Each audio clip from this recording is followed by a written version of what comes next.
सवेरे चाहे दिन दोपहर में आई है।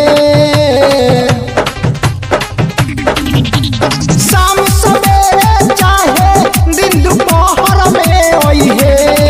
जब मान में आई न जवानी रे, जब मान में आई न जवानी तो जिला सिवान में आई है।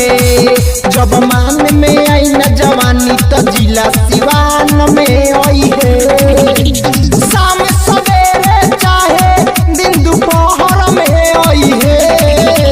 शाम सवेरे चाहे दिन दोपहर में आई है। जब मान में आई न जवानी,